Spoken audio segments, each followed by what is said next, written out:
जय श्री राधे। पूज्य श्री सद्गुरुदेव भगवान के चरणों में प्रणाम। संत भगवान कहते हैं कि हमारे सनातन धर्म में किसी भी साधना, तीर्थ, मंत्र या ग्रंथ का महात्म पहले बताया जाता है, क्योंकि जब तक महात्म का ज्ञान नहीं होता तब तक श्रद्धा उत्पन्न नहीं होती और बिना श्रद्धा के कोई भी साधना केवल एक क्रिया बनकर रह जाती है।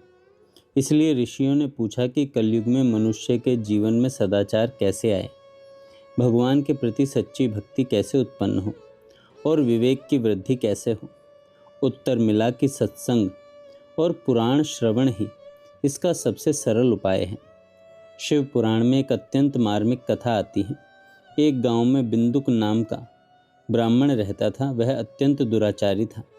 उसकी पत्नी चंचुला बहुत सुंदर और पतिव्रता थी, किंतु पति स्वयं वेश्यागमन करता था। धीरे धीरे उसके दुष्ट आचरण का प्रभाव पत्नी पर भी पड़ा और वह भी धर्म से गिर गई। पति पत्नी दोनों पाप में जीवन में डूब गए। समय बीता, बिंदुक की मृत्यु हुई और वह अपने पापों के कारण पिशाच योनि में चला गया। उधर चंचुला भी जीवन के अंत में एक दिन गोकर्ण तीर्थ पहुंची।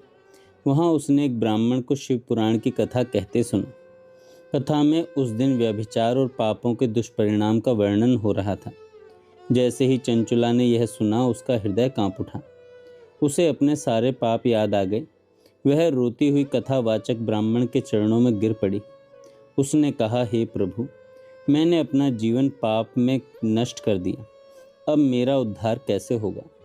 ब्राह्मण ने अत्यंत करुणा से कहा, बेटी, मनुष्य जितना भी बड़ा पापी क्यों न हो, उसके हृदय में सच्चा पश्चाताप जाग जाए और वह भगवान की शरण ग्रहण कर ले तो उसका कल्याण निश्चित है। फिर उन्होंने उसे शिव पुराण की कथा सुनाई।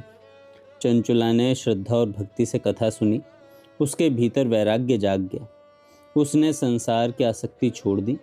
वह प्रतिदिन तीर्थ स्नान करती, भस्म धारण करती, रुद्राक्ष पहनती और निरंतर भगवान शिव का नाम जपती रहती। शिव शिव शिव।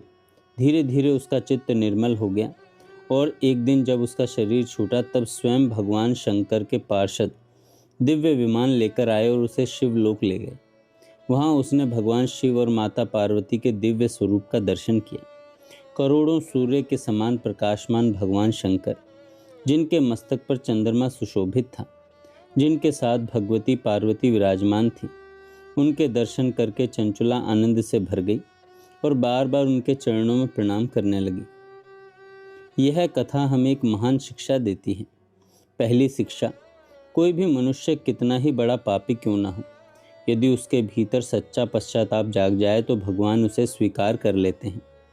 दूसरी शिक्षा, सत्संग और पुराण श्रवण मनुष्य के जीवन को बदल सकते हैं। एक कथा ने चंचुला का जीवन बदल दिया। तीसरी शिक्षा, भगवान का नाम और उनकी कथा आत्मा को शुद्ध कर देती है। और चौथी शिक्षा, दूसरों के दोषों को देखकर स्वयं दोषी मत बनो। चंचुला अपने पति के दुराचार को देखकर स्वयं भी गिर गई। इसलिए हमें सदैव अपने धर्म और सदाचार की रक्षा करनी चाहिए। आइए हम संकल्प करें कि प्रतिदिन कुछ समय भगवान शंकर के नाम जप या जो आपके इष्ट हों उनके नाम जप, सत्संग और शास्त्र श्रवण में अवश्य लगाएं। सच्चे पश्चाताप, सत्संग और भगवान की भक्ति से सबसे बड़ा पापी भी भगवान के लोक का अधिकारी बन जाता है। जय श्री राधे।